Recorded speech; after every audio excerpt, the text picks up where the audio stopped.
Hi everybody, Tim Berkwin from TraderInterviews.com. I wanted to put together a video about things that I've learned over the years, really broad concepts that after talking with over 200 successful traders, the things that I see that they all have in common, and they all trade different markets and different strategies. That's not what they have in common, but they all have these habits that they implement into their unique strategy that make them successful. I've kind of whittled these down from about 100 things, and I said, let's take everything, these 100 things that I've written down over the years, and divide them into 20 things that everybody does.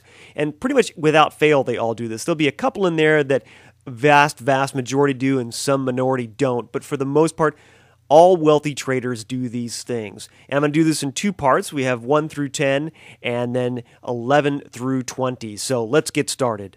This first one is one that I heard Dennis Gartman say, and it didn't click until I heard him say it, but I thought, yes, successful traders definitely do this. They are patient with winning trades and enormously impatient with losing trades. Most traders do exactly the opposite. They are very patient with their losers and very impatient with their winners. We've all done this. I think that's the natural thing to do with our trades, is that we want to make our money quickly and not lose it once it's there, but at the same time, we're going to give our losers time to come back and become break-even trades or winning trades. That's always we hope, but that rarely ever happens. So successful traders, at some point during their trading career, they flip-flop that, and they immediately get rid of those losers, and they are more patient with their winners. And that's tough to do. It does take a little shift of your thinking to be able to change that around. But the successful traders, once they make that transition, they are much better positioned to make money on a consistent basis. So by being enormously impatient with your losers and giving your winners time to be right even more, you're going to have a much better time being successful, a much easier time being successful. And I think it's a critical one, and that's why I put it first. And I think Dennis was right on with that. And I see that in every really good trader that I talk with. Number 2, they realize that making money is more important than being right. Also, a new thing that traders do when they first start out is that they want to be right. The trade that they pick, the execution spot that they pick, the price that they choose, they want to be right, meaning they want to make money with that. But it's more than that. There's something subconscious that says, even if I make money, I want to be right. I want to be totally correct that my analysis and my judgment was right. We all have that. That's human nature.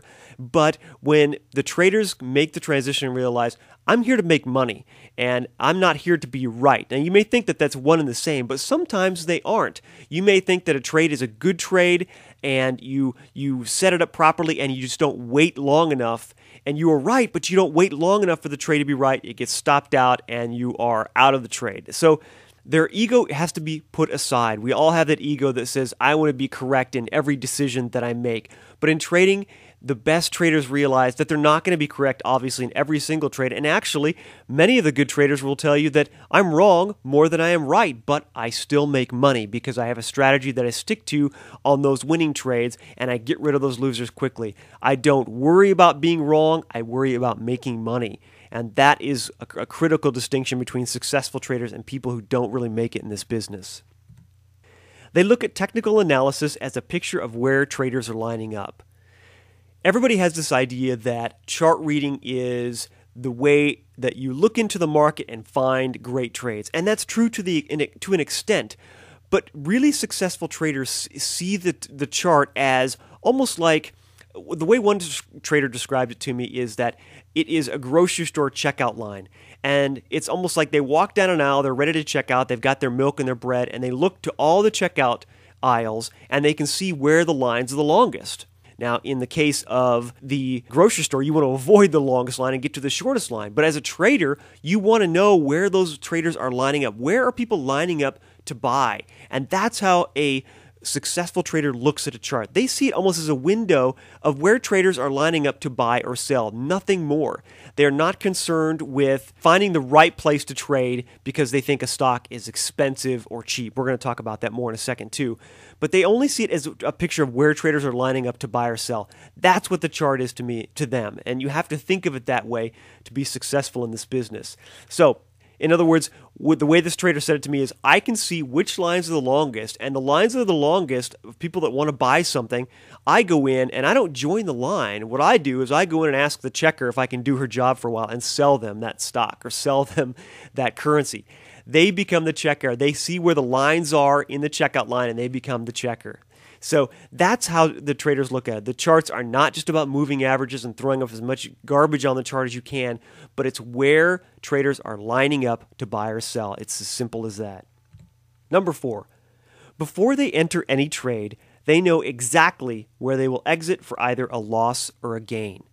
So sometimes they actually put these in as a hard stop and a profit target that that entry goes into their trading system the moment that they get into a trade, if not at the exact same time, very, very quickly thereafter.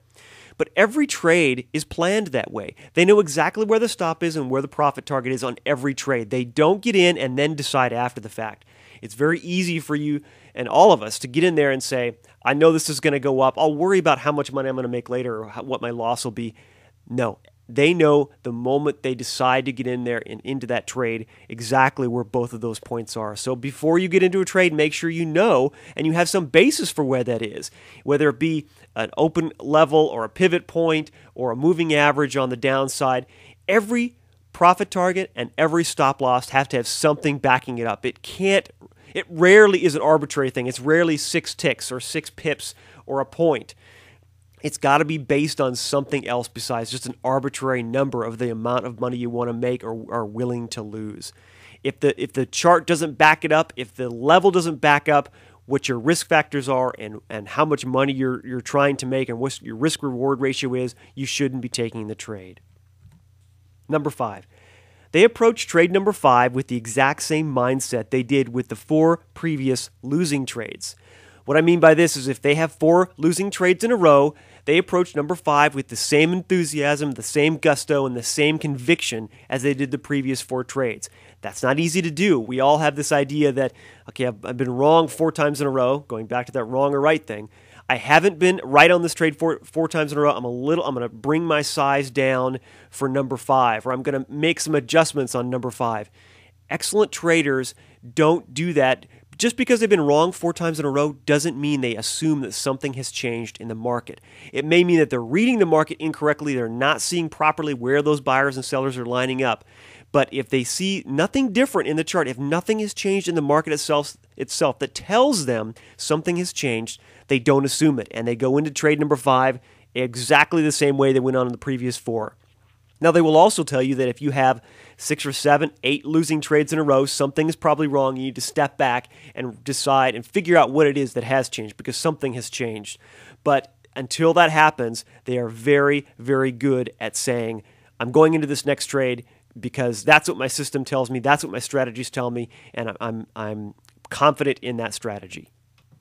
All right, before we go into 6 through 10, just a reminder that we've opened the vault to our archives for just a few more hours. You can go to traderinterviews.com, and what we're doing is for a big discounted price, you're getting every interview we've ever done on a preloaded flash drive, a USB flash drive like you see on the screen there, plus lifetime access to the site. It's a one-time payment. You never have to do a monthly payment again, so it's a really good deal.